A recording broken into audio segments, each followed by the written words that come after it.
अस्सलाम वालेकुम बच्चे, कैसे हैं सब लोग? ऑप्शन सब ठीक होंगे। आज हम 10th क्लास की फिजिक्स चैप्टर 14 का टॉपिक देखेंगे, रिफ्रैक्शन ऑफ लाइट। अब रिफ्रैक्शन क्या होती है, चैप्टर के इंट्रोडक्शन में हमने इसको शॉर्ट फॉर्म में देखा था, अब हम इसको डिटेल में देखेंगे एज अ लॉन्ग क्वेश्चन।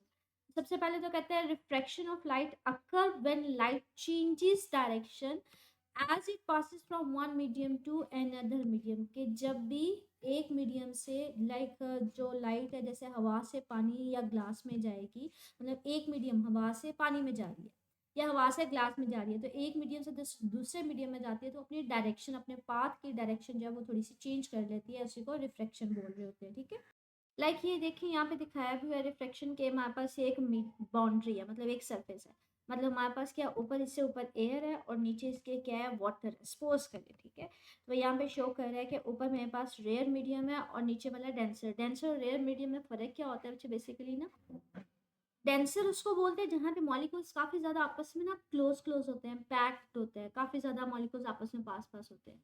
और रेयर किसको बोला जाएगा बच्चे? जिससे मॉलिक्यूल्स काफी ज्यादा दूर दूर होते हैं, जैसे गैस हो गए, उससे मॉलिक्यूल्स दूर दूर होते हैं, तो ये रेयर मीडियम होता है, या फिर लेस डेंस इसको बोला जाता है। तो यहाँ पे हम कंसीडर क्या करें, हम एयर से किस में जा रहे हैं, वाटर में, मतलब रेयर मीडियम से किस में जा रहे हैं, डेंसर में, क्योंकि एयर के निस्बत पानी में मॉलिक्यूल ज्यादा पास पास होते हैं। अब यहाँ पे देखिए बच्चे, इंसिडेंट रे लाइट आई है, इसके ऊपर फॉल किया है, यहाँ पे टकराने के बाद बच्चे वो लाइट सीधी नहीं गई, बल्कि अपने पास से थोड़ा सा नीचे बेंड हो गई है। तो हमने कह दिया ये हमारे पास क्या है, रिफ्रैक्शन है, कि वो अपना पाथ जो है वो चेंज कर जाती है, ठीक है। चेंज डायरेक्शन, वो डायरेक्शन चेंज कर जाएगी, वो सीधी नहीं जाएगी बल्कि थोड़ा सा क्या हो जाएगी, बेंड हो जाएगी। This happen when light travels at different speed in different materials. कहते हैं डिफरेंट मटेरियल्स में लाइट की जो स्पीड होती है वो डिफरेंट होती है। लाइक हमारे पास ना, लाइक जैसे यहाँ पे शो भी किया हुआ है बच्चे, हमारे पास जो वैक्यूम में लाइट की स्पीड होती है वो सबसे ज्यादा होती है। यहाँ पे लिखा हुआ है उसकी वैल्यू जो लिखी हुई है, मतलब 1,86,000 है, माइल्स है, ठीक है। वैक्यूम का मतलब होता है खाली जगह, कोई चीज वहां पे मौजूद नहीं है। अगर लाइट जो है वो पानी में से गुजरी तो बच्चे ये देखिए स्पीड कम हो गई है। अगर वो ग्लास में से, शीशे के ग्लास में से गुजरेगी तो स्पीड मजीद कम हो जाती है। अगर डायमंड में से गुजरेगी तो वो और कम हो जाएगी। तो मतलब हमारे पास क्या होता है, मीडियम का अफेक्ट होता है स्पीड के ऊपर। जैसे मैंने आपसे बताया था ना बच्चे, ज्यादा डेंसर होगा तो हमारे पास क्या होता है, वहाँ पे मॉलिक्यूल्स ज्यादा पास पास होते हैं। तो यहाँ से जब स्पीड हमारे पास जो लाइट की होगी वो उतनी ज्यादा हमारे पास क्या होती जाएगी, कम होती जाएगी। तो यहाँ पे उसी चीज को शो कर रहा है कि अगर हमारे पास लाइक किसी किस्म के मॉलिक्यूल्स मौजूद ही नहीं है तो किसी किस्म का एनर्जी लॉस नहीं होगा, तो उसकी स्पीड हमारे पास बहुत ज़्यादा होगी। लेकिन अगर हमारे पास मॉलिक्यूल्स होंगे और वो डेंसर मीडियम होगा तो हमारे पास क्या हो जाएगी, स्पीड कम हो जाएगी। अगर मजीद डेंसर होगा, मॉलिक्यूल ज़्यादा पास पास होंगे तो स्पीड और कम हो जाएगी। तो कहते हैं डिफरेंट मटीरियल्स में डिफरेंट होती है स्पीड की, लाइट की स्पीड। तो अगर मैं ऊपर एयर ले रही हूँ, नीचे पानी ले रही हूँ, मतलब रेयर से डेंसर में जा रहा है, तो यहाँ स्पीड उसकी कम होगी और यहाँ पे इसमें क्या होगी, उसकी डिफरेंट होगी। तो यहाँ पे इसी चीज को कह रहा है कि when light move from rare medium, मतलब एयर से जब किस में जाता है, डेंसर, मतलब पानी या ग्लास में। अगर नीचे आपने पानी लिया हुआ है तो अगर मतलब फॉर एग्जांपल ऊपर हमने एयर लिया, तो अगर मैं नीचे वाटर लेती हूँ तो हमारे पास क्या होगा, फिर जब लाइट आएगी वो स्ट्रेट नहीं जाएगी बल्कि थोड़ी सी बेंड हो जाएगी। It bends toward the normal. अब नॉर्मल क्या है, किसको किस तरह से ड्रॉ करते हैं वो देखते हैं। जहां पे लाइट आके सरफेस के साथ टच कर रही होती है ना मुझे, वहां पे आप स्केल की मदद से ना एक सीधी वर्टिकल लाइन खींच देते हैं।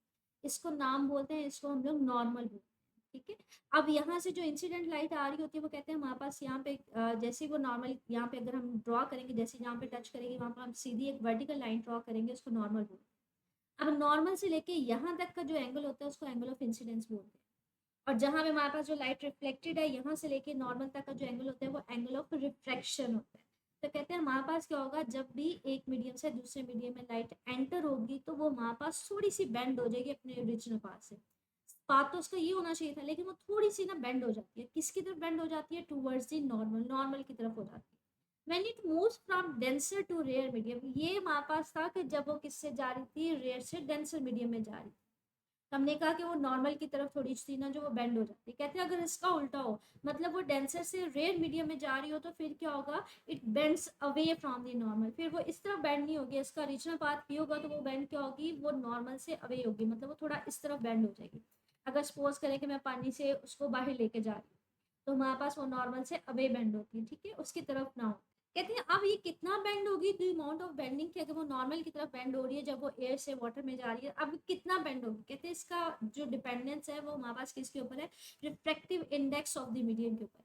अब रिफ्रैक्टिव इंडेक्स है क्या बेसिकली, इस शॉर्ट फॉर्म में यहाँ पे है, डिटेल में आपके टॉपिक चैप्टर में भी है। कहते हैं रिफ्रैक्टिव इंडेक्स बेसिकली ये होता है कि लाइट अगर किसी मीडियम में से गुजर रही है तो वो कितना स्लो डाउन हो जाती है। जैसे मैंने आपको ऑलरेडी बताया था ना कि जब लाइट जो है वो हमारे पास किसी मीडियम में से गुजरेगी तो वो स्लो डाउन हो जाएगी।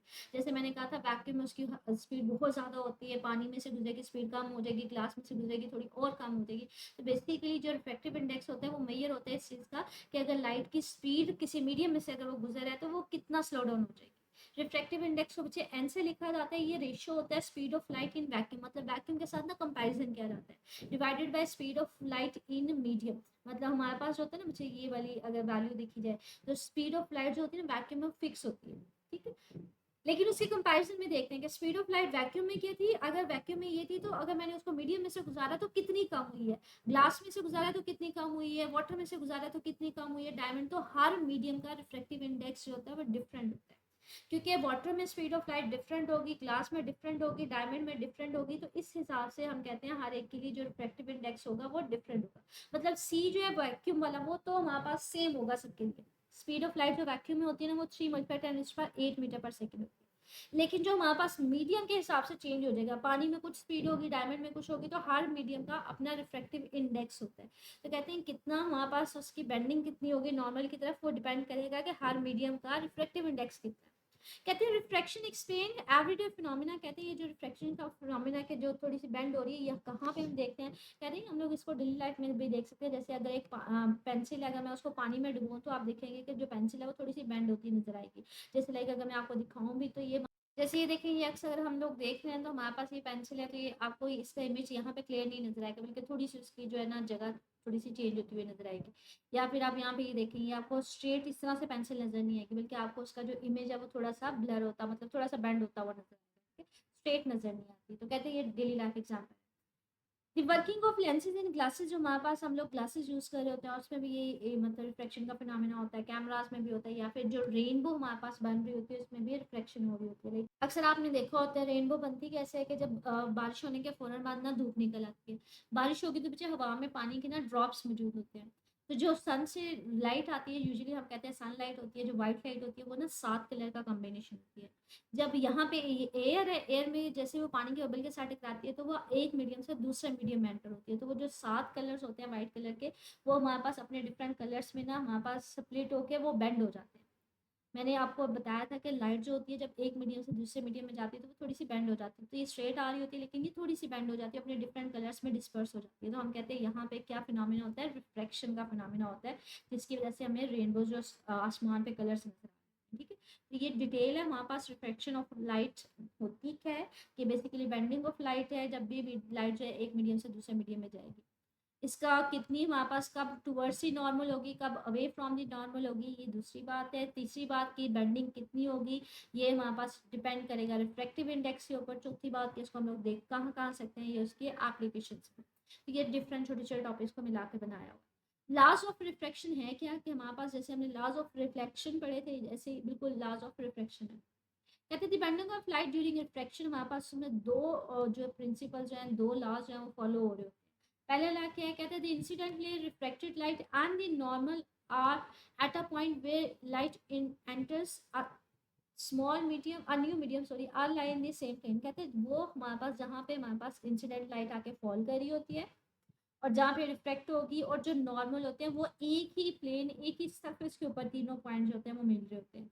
मतलब इंसिडेंट लाइट भी यहाँ पे आके लाइट स्ट्राइक करेगी, यहाँ पे हमारे पास रिफ्लेक्टेड लाइट होगी, और यहाँ पे हमने नॉर्मल ड्रॉ किया होता है, तो सारे एक ही प्लेन के ऊपर हमारे पास लाई कर रहे थे। सेकंड क्या है, सेकंड हमारे पास स्नेल्स लॉ। ये मोस्ट कॉमनली जो है ना हमारे पास शॉर्ट क्वेश्चन में पूछ लिया जाता है स्नेल्स लॉ और उसका मैथमेटिकल फॉर्मूला। ठीक है, तो वो है क्या, कहते हैं the ratio of sine of angle of incidence and sign of angle of refraction remains constant for a specific pair of media। कहते हैं फॉर एग्जांपल हमारे पास जो भी ये जैसे मैंने आपको एंगल लेना सिखाया था कि आप जहाँ पे लाइट जो होती है वो हमारे पास जाके टकरा रही होती है सरफेस से, वहाँ पे आप सीधी लाइन खींचते हैं, एक वर्टिकल लाइन, इसको नॉर्मल बोलते हैं। ये जो आने वाली लाइट होती है यहाँ से यहाँ तक का जो एंगल होता है वो उसका एंगल ऑफ इंसिडेंस होता है, और जो रिफ्लेक्टेड लाइट होती है उस रिफ्लेक्टेड लाइट का जो इस नॉर्मल के साथ एंगल होता है वो एंगल ऑफ रिफ्रैक्शन होता है। कहते हैं अगर इस एंगल ऑफ इंसिडेंस का साइन ले लें, मतलब इसका भी साइन ले लें, तो हमारे पास क्या होगा, इनकी जो रेशियो होती है वो हमारे पास क्या रहती है, वो कांस्टेंट रहती है। और वो किसकी इक्वल होती है, वो रिफ्रैक्टिव इंडेक्स की इक्वल होती है। तो कहते हैं अगर आप एक स्पेसिफिक पेयर ऑफ मीडियम ले लेंगे, मतलब मैंने अगर एक दफ़ा ले लिया कि एयर से वाटर में जा रही है, तो एक दफ़ा इसका मालूम करूंगी, स्नेल्स लॉ मतलब रेशो मालूम करूंगी, sine incidence angle divided by sine reflected, तो सेम आएगी। दूसरी दफ़ा मालूम करूंगी, सेम आएगी। तो अगर एक स्पेसिफिक पेयर ले रही हूँ तो हर बार उसकी वैल्यू क्या रहती है, सेम रहती है, कॉन्स्टेंट रहती है, वो चेंज नहीं होती।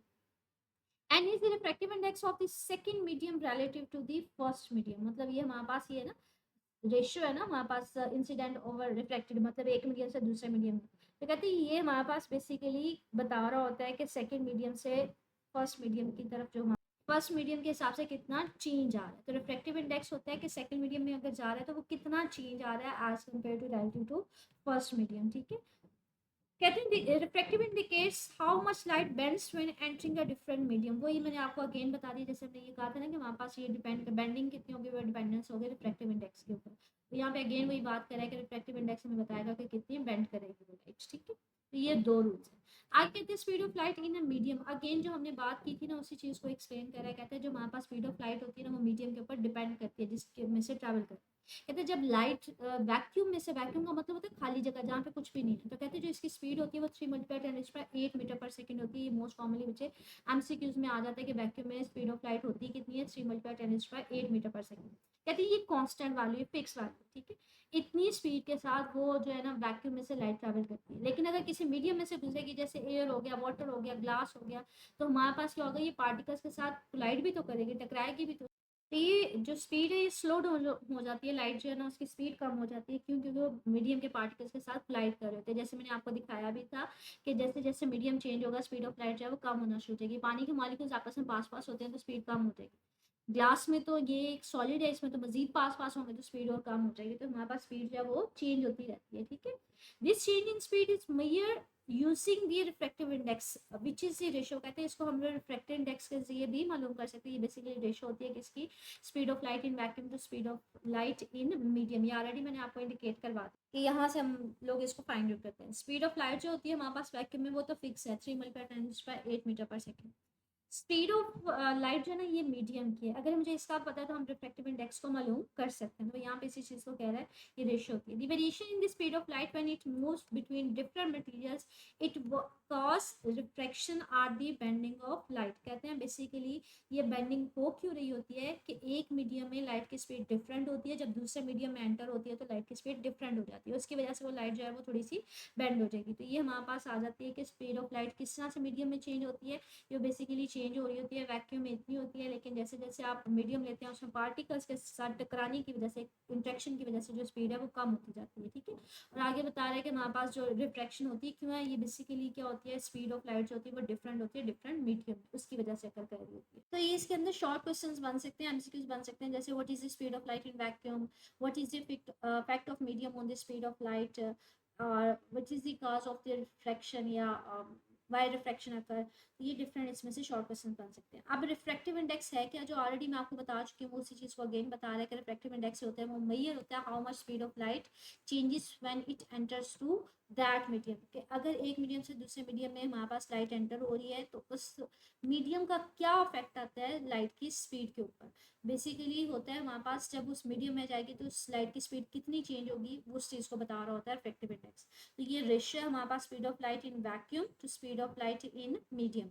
एयर लिखने की बजाय यहाँ पे वैक्यूम लिखा जाए तो ज़्यादा बेटर है, लेकिन इसको एयर भी हम सपोज कर लेते हैं। ठीक है, आगे वैसे एयर के साथ रिजेम्बलेंस क्यों दी जाती है, क्योंकि एयर में मुझे वो थोड़े मॉलिक्यूल्स होते हैं, मॉलिक्यूल्स होते हैं तो वो काफ़ी ज़्यादा दूर दूर होते हैं, तो हम लोग उसको वैक्यूम के साथ रिजेम्बल कर लेते हैं। ठीक है, कहते हैं फिगर 14.5 इसको एक्सप्लेन कर रहा है कि यहाँ पे ये देखिए हमारे पास लाइक ये मीडियम 1 है, ये मीडियम 2 है।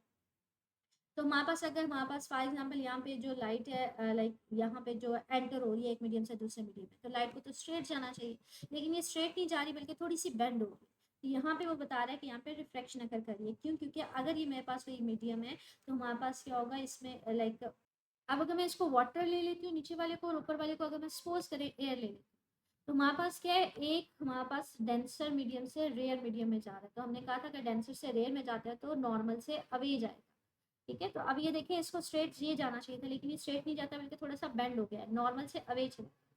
अब वो कहते हैं सपोज करें यहाँ पे इसी चीज़ को बता रहा है कि हम लोग इस फिगर में क्या एक्सप्लेन किया जा रहा है कि जो लाइट है वो चेंज कर रही है direction when passing from medium 1 to medium 2, मतलब इस मीडियम से जब वो दूसरे मीडियम में जाती है तो स्ट्रेट नहीं जाती बल्कि थोड़ा सा पाथ चेंज कर जाती है। कहते सपोज करिए जो पहले वाला मीडियम है इसका रिफ्रैक्टिव इंडेक्स n1 है और जो दूसरे वाला मीडियम है उसका रिफ्रैक्टिव इंडेक्स n2 है। इसमें स्पीड ऑफ लाइट जो है उसको c1 से लिखा है, यहाँ पे स्पीड ऑफ लाइट को c2 से लिखा है। यहाँ पे जो एंगल है उसको थीटा 1 नॉर्मल के साथ लिखा हुआ है इंसिडेंस एंगल को, और यहाँ पे रिफ्लेक्टेड एंगल को थीटा 2 लिखा हुआ है। कहते थे angle theta 1 angle of incidence है। मैंने आपसे कहा था जो इंसिडेंट लाइट जाके नॉर्मल के साथ, नॉर्मल किसको कहा था मैंने कहा जहाँ पे सरफेस के साथ वो टकराती है वहाँ पे एक सीधी आप नॉर्मल लाइन, एक वर्टिकल लाइन खींचते हैं उसको नॉर्मल बोलते हैं। ये जो इसका एंगल है ये एंगल ऑफ इंसिडेंस है। थीटा 2 क्या है, इसका एंगल ऑफ रिफ्रैक्शन है। कहते हैं demonstrate light bends towards according to the Snell's law due to the change या difference in the refractive index. मतलब इसमें रिफ्रैक्टिव इंडेक्स डिफरेंट होगा, इसमें डिफरेंट होगा, मतलब यहाँ पे स्पीड ऑफ लाइट डिफरेंट होगी और यहाँ पे स्पीड ऑफ लाइट क्या होगी, वो डिफरेंट होगी। ये बेसिकली इस चीज को एक्सप्लेन कर रहा है। ठीक है, ये देखिए आपके एक्सरसाइज का शॉर्ट क्वेश्चन भी है। What happens when light passes from air to water. तो लाइट जो होती है वो थोड़ी सी बेंड हो जाती है, रिफ्लेक्शन शो करती है। इसी तरह से रिफ्रैक्टिव इंडेक्स को आपने डिफाइन करना है, वो जो हमारे पास रेशियो थी to speed of light in vacuum to the speed of light in medium, और आपने एयर और वाटर के रिफ्रैक्टिव इंडेक्स बताने हैं। ठीक है, ये इसी तरह से एक कंस्ट्रक्टिव रिस्पांस क्वेश्चन है। When a pencil is partially dipped in water, मतलब उसको हाफ अगर डिप किया जाए, इट अपीयर्स बेंट और broken. What principle of light explain this phenomena. ये किस वजह से हो रहा होता है, ये भी बेसिकली क्या होता है कि हमारे पास रिफ्रैक्शन की वजह से हो रहा होता है। ये देखिए रिफ्रैक्शन ऑफ लाइट की हमने यहाँ पे एग्जांपल देखी है कि हम लोग इसको डेली लाइफ में एग्जांपल देख सकते हैं जब हम लोग पेंसिल को डिप करते हैं। जैसे मैंने आपकी अगर फिगर भी दिखाई थी तो मैंने आपको ये वाली फिगर दिखाई थी कि हमारे पास पेंसिल जो है वो या तो टूटी हुई नजर आ रही होती है या फिर हमारे पास ना ये बेंड हुई नजर आ रही होती है, जस्ट लाइक दिस। थोड़ी सी वो बेंड हो जाती है, स्ट्रेट नजर नहीं आती, तो वो किसकी वजह से आ रहा होता है, बेसिकली रिफ्रैक्शन की वजह से आ रहा होता है। अब रिफ्रैक्शन है क्या, बेंड हो जाएगी, और हमारे पास ये बेसिकली किसके ऊपर डिपेंड करेगा, ये हमारे पास डिपेंड करेगा मीडियम के ऊपर। हर मीडियम में हमारे पास उसकी जो होती है स्पीड वो डिफरेंट होती है। तो पहले आप ये लाइन लिख लीजिएगा, उसके बाद ये पैसेज सारा लिख लें तो बेटर ऑप्शन है। ठीक है, उसके अलावा आपके पास शॉर्ट क्वेश्चन में उसने पूछा हुआ है हमारे पास रिफ्रैक्टिव इंडेक्स की तारीफ पूछी हुई है, तो आपने इसकी ये तारीफ लिखनी है और इसका ये आंसर लिखना है। इसके अलावा उससे आपने ना आपको उसने एयर की रिफ्रैक्टिव इंडेक्स पूछा हुआ है और आपसे उसने वाटर का पूछा हुआ है। तो ये देखें टेबल 14.1 में एयर का रिफ्रैक्टिव इंडेक्स 1 होता है और वाटर का रिफ्रैक्टिव इंडेक्स 1.33 होता है। ठीक है, तो ये वैल्यूज उसकी गिवन है। ये ऊपर वाले आंसर का भी, क्वेश्चन का भी यही आंसर है। ये देखिए यहाँ पे लिखा हुआ है कि जब लाइट जो है वो मूव करती है फ्रॉम एयर टू वाटर तो वो बेंड हो जाएगी। ठीक है, और ये हमारे पास यहाँ से यहाँ तक इसका आंसर है। इसका ये बेटर ऑप्शन है, आप साथ में रिफ्लेक्शन मेंशन करते हैं उसके बाद ये लिखें कि एयर जब वाटर में जाएगी तो वो थोड़ी सी नॉर्मल की तरफ बेंड हो जाएगी। ठीक है, तो आप इसको ओवरऑल लॉन्ग क्वेश्चन में भी करेंगे रिफ्लेक्शन ऑफ लाइट को, उसमें ये सारा बताएंगे, उसमें ये साथ में आप उसकी डायग्राम बता देंगे। शॉर्ट क्वेश्चन में आपके पास पूछा हुआ है कि जब लाइट जो है वो एयर से वाटर में जाएगी तो क्या इफेक्ट आएगा, तो आप बताएंगे कि थोड़ा सा नॉर्मल की तरफ बेंड हो जाएगी, लेकिन बेटर ऑप्शन आप साथ में आप रिफ्लेक्शन को एक्सप्लेन करें। शॉर्ट क्वेश्चन आपके पास एक्सरसाइज में ये भी गिवन है कि हमारे पास पेंसिल जो होती है वो बेंड या हमारे पास थोड़ी टूटी हुई क्यों नजर आती है, तो उसमें भी यही आप बताएंगे कि रिफ्लेक्शन होती है कि जब एक मीडियम से दूसरे मीडियम में लाइट जाती है तो वो हमारे पास बेंड हो जाती है। ये अलहदा से बच्चे शॉर्ट क्वेश्चन में या लॉन्ग क्वेश्चन में पूछे जा सकते हैं। लॉज ऑफ रिफ्लेक्शन क्या है, तो आपने याद करना है। स्नेल्स लॉ बच्चे अलहदा से आपके पास शॉर्ट क्वेश्चन में भी पूछा जाता है, तो ये याद रखिएगा। एक रेशियो होती है sine of incident angle to the sine of reflected angle. ठीक है, ये आपके पास ऑलरेडी मैंने आपको शॉर्ट क्वेश्चन बना के दे दिए हैं कि स्पीड ऑफ लाइट है क्या और किस तरह से मीडियम का उसके ऊपर इफेक्ट आता है। ये भी ऑलरेडी आपके पास एक्सरसाइज में शॉर्ट क्वेश्चन है कि रिफ्लेक्टिव इंडेक्स की तारीफ करें, डिफाइन करें reflective index and what is reflective index of air and water. तो मैंने आपको ऑलरेडी बता दिया, इसकी डेफिनेशन टेबल 14.1 में। ठीक है, तो मजीद बच्चे इसमें कुछ पूछना हो ओवरऑल बच्चे रिफ्लेक्टिव इंडेक्स को लॉन्ग क्वेश्चन के लिए भी सारा याद कर लीजिएगा यहाँ पे हमारे पास डायग्राम के साथ। ठीक है, कि थीटा 1 क्या है, थीटा 2 क्या है, speed of light and so. मजीद इसमें कुछ पूछना हो मुझे कमेंट सेक्शन में पूछ लीजिएगा। ओके, अल्लाह हाफिज़।